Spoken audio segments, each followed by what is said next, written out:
The light has come. The Light Has Come is the title of Workbook Lesson 75 from A Course in Miracles. So, what exactly is the light? What do these words really mean? Well, there is a passage in the Course that helped me understand what the light is. It states, "Healing is not mysterious. Nothing will change unless it is understood, since light is understanding." End quote. So, here we are told that the definition of light, as being used by the Course here, is understanding, which is also deeply connected to our healing. What are we supposed to understand that brings about our healing? We are to understand the truth. And what is the truth according to A Course in Miracles?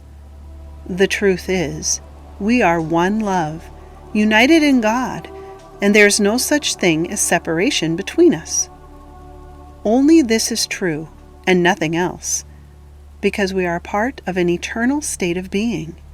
The only thing that is real is our eternal nature as part of God's wholeness with Him and each other through Him. Anything else that appears separate from us is a false or unreal perception, and there is nothing that can ever undo our state of wholeness or holiness. The Course states this truth in this way: nothing real can be threatened, nothing unreal exists. Herein lies the peace of God. End quote. We have all heard it said that we are one many times and in many different ways. But do we believe these words? Do we really feel what they mean? Has the light or understanding truly come to us? We know if it has by the level of peace that we feel. According to A Course in Miracles, you have one test as sure as God by which to recognize if what you learned is true. If you are wholly free of fear of any kind, and if all those who meet or even think of you share in your perfect peace, then you can be sure that you have learned God's lesson and not your own." End quote. So, how do we reach a state of such total and complete understanding of our unity that we are at peace with every human being our lives have ever touched? That sounds impossible. So incredible, it would take a miracle.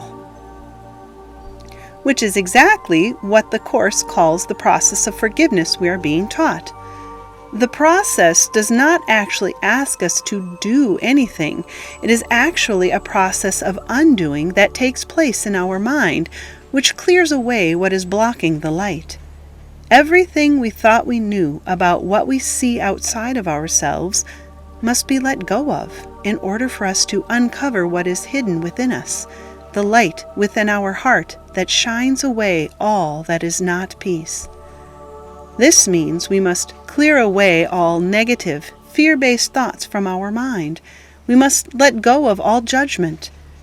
Any thoughts containing resentments, grievances, guilt, anger, or even mild irritation. The list could go on and on. Name whatever your problem is, and I guarantee it will be attached to a fear-based thought form, or it would not be a problem for you. Yet these thoughts seem impossible to clear from our minds. The harder we try to let go, the more these thoughts seem to cling, or are merely replaced by new fear-based thoughts. How do we manage our day-to-day trials, much less the big problems that sideblind us out of nowhere, such as life-changing illnesses, injuries, divorces, material losses, abuse, and deaths in our lives, just to name a few? Here too, the Course gives us instruction on exactly how to handle our painful thoughts about the world. It states, "Here is the quick and open door through which you slip past centuries of effort and escape from time.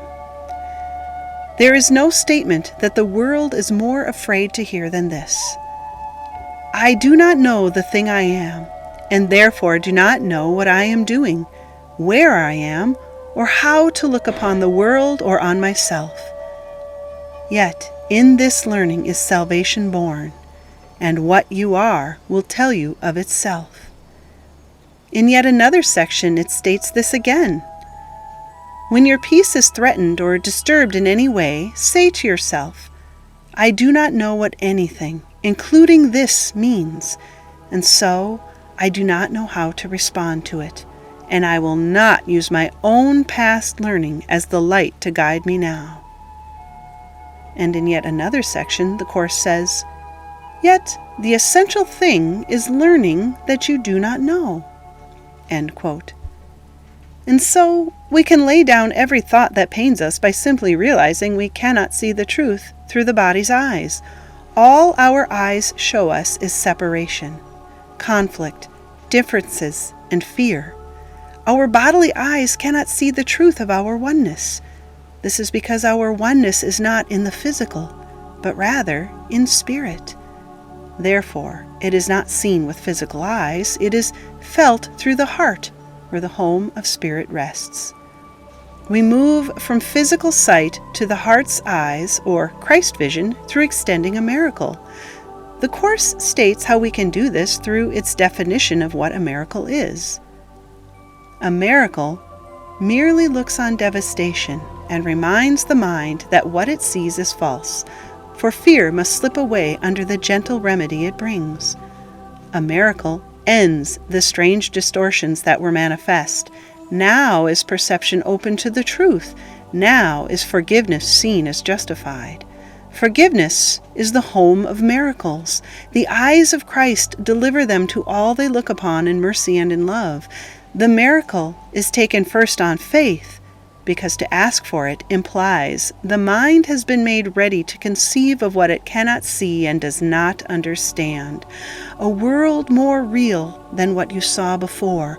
A world redeemed from what you thought was there. End quote.